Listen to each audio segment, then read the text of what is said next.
Alright, here's another quick short. I don't know if any of y'all seen Blade growing up. 90s kid, whatever. But there was this one song called Eye Against Eye. I think it's by Massive Attack or something. And that song has always resonated with me. I never know why it's resonated with me, but it's basically, it's always you versus you. Regardless of what's going on in your life, it's always you versus you, and it's the only thing that's happening, right? So any change you try to make, anytime you're trying to change your circumstance or anything like that, anytime you're trying to change who you are, anytime you're trying to change who you're being, it is the old you versus the identity that you're trying to shift to, okay? So because of this, once you know it's you versus you, it's a wrap.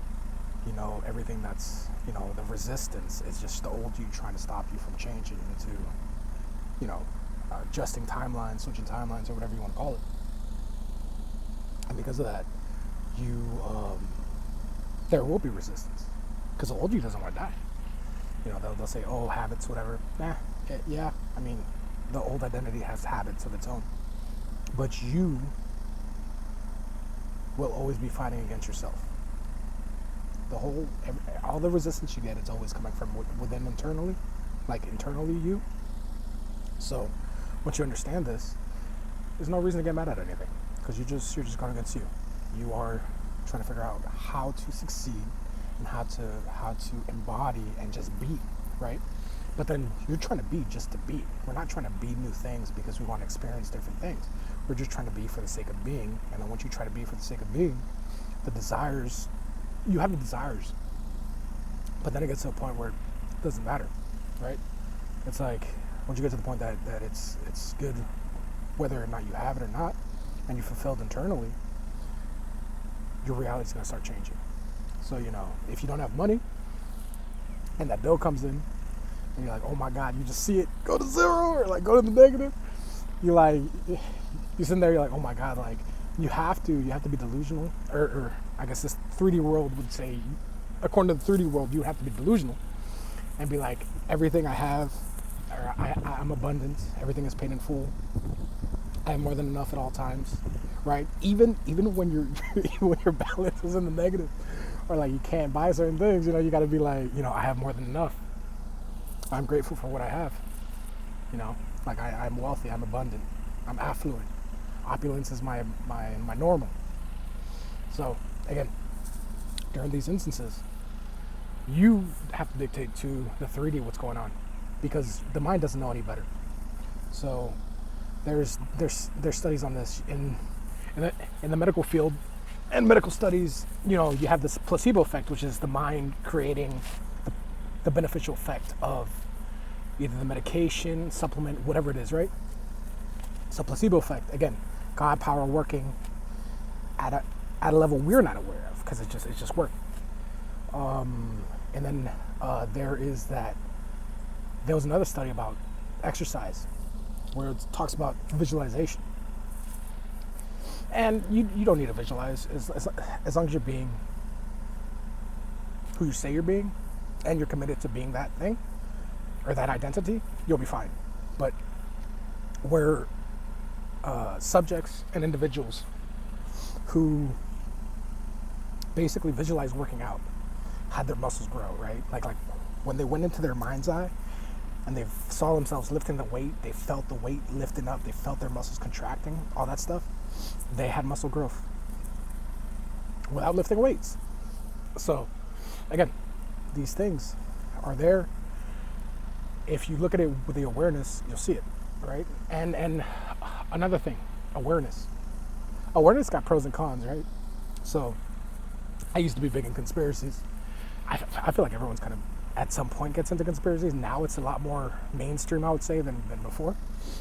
But it's very interesting, because with the conspiracies, what ends up happening is that you will change your awareness. So I remember growing up, we didn't know shit about shit when it came to what you eat, the chemicals and stuff or whatever. Like you just eat food, right? And you'd be thankful for the food you had, and that was it. You didn't really get sick. You didn't Mind you, I still don't get sick, but that's because mentally I'm like I'm in that identity that doesn't get sick. So mentally, you might have sniffles every now and then, but like you don't get sick. I don't get sick. I don't feel weak, like fatigued. I don't get like sore throats or any of that stuff. So, anyways, yeah. When you start going into the health journey, right? You start thinking about like organic shit, what doesn't have chemicals, and all this other stuff. And let me see this. And yeah, anyways, you start looking stuff up and finding out what's bad for you, what's good for you, what's bad for you, what's good for you. And then it's crazy because once that gets into your awareness, like you the identity you're being, can't eat bad shit no more. You can't eat bad food because it makes you feel bad. Because it's like the awareness is like, oh, this is bad for me. So now your body reacts to it. Even though all your life you've been fucking eating it like there was nothing. You know, if you grew up with not that much money, you fucking Chef Boyardee, Campbell's, stuff like that, like stuff that just fucking was there, right? Like food that either you didn't always have the means to always get organic or always get the freshest stuff, or be eating steak all the time, because I mean steak is expensive now, bro. But like it was never a thing. It was never a thing. Like even so food is a thing that you'll see the awareness switch up. Another thing, I used to love fragrances. Like fragrances was my shit, right? So I would have, like, I'd go into like the notes of different colognes and stuff, and like it was fun for me because it almost felt like the creativity of like cooking, where there's like middle notes, what is it, like undertones, and then like main fragrances or main smells that you get. So like, and that way, I never had like any bad effects to fragrance before. Again, like before I went into the conspiracies and then endocrine disruptors and all this stuff, like I never really had any bad effects. My nose wouldn't get like any type of way, like if I walk through, like, say Sears or Macy's, that fucking aisle that has all the people spraying colognes and perfumes and stuff, I would never react any certain type of way. So it was funny because once I started, like, again, looking into the conspiracy stuff, then you start seeing like, oh, endocrine disruptors, like, oh, I can't do that, or like you would see it just affects you more because it's in your awareness, right? And it's like because your mind's eye knows what's going on, you're like, oh my god, like this is this is making my eyes water. This is I'm having a negative effect to these fragrances. Where before, bad food or fragrances, you probably didn't even clock anything. Like it was not on your radar because it wasn't in your awareness. And then it gets put in your awareness, and because now you start reading that everything is bad for you, it is, right? And now your body's reacting, which is why I think the mainstream is kind of messed up, because now everyone is scared of everything.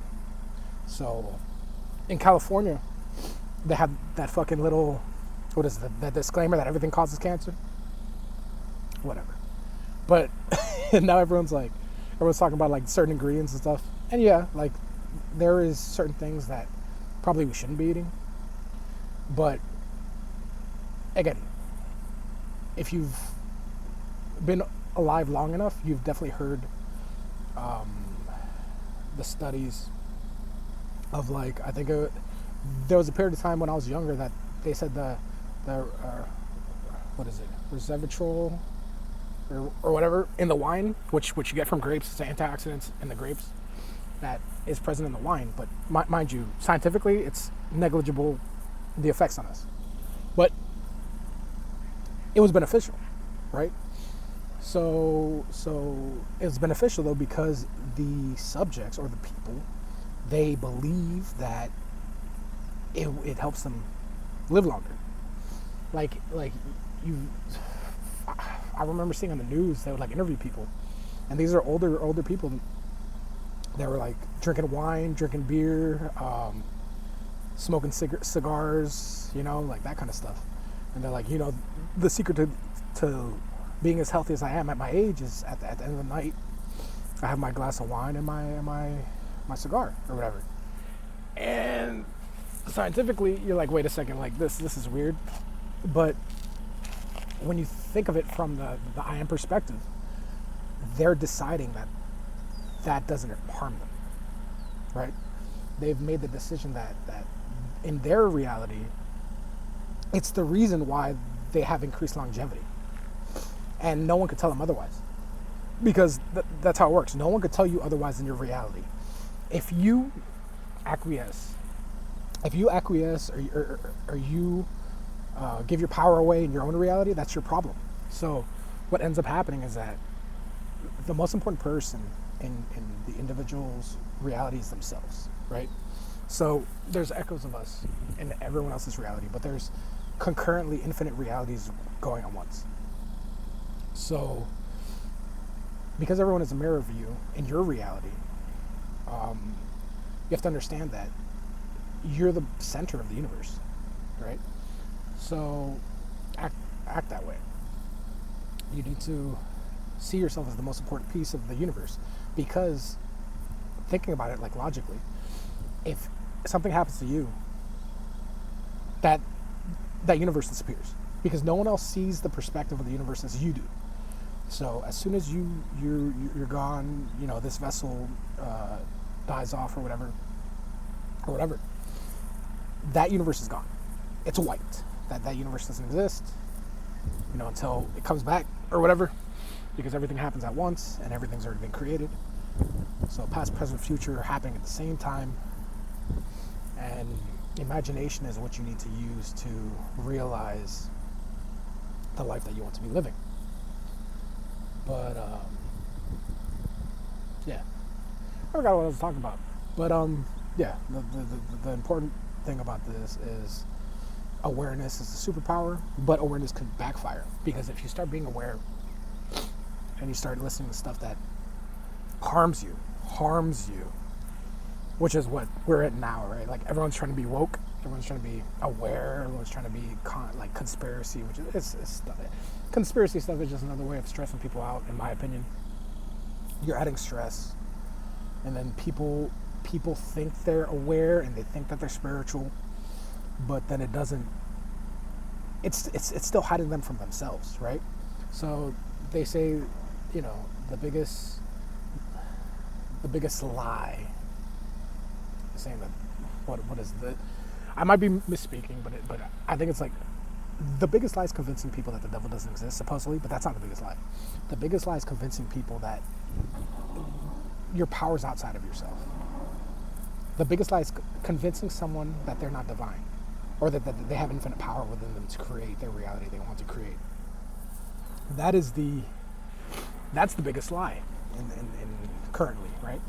So, you just know who you are, know what's up, know nothing outside of you could hurt you unless you give it power, and just do what you got to do to be who you want to be, and not give a fuck about what else anyone else says, because no one else outside of you has power unless you give them power. Unless you want to be a victim, and then just give everyone outside of you power, and you can live the life you want as a victim. But again,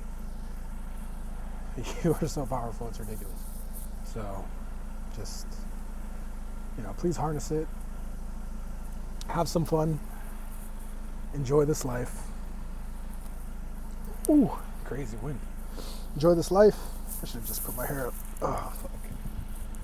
Enjoy this life for what it is, and have fun with it, because that's we're here to experience. So do what you got to do. Have the best day. Have the perfect day.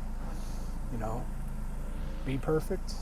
Be love. Be amazing, and enjoy yourselves. So have fun with it. Okay. So peace.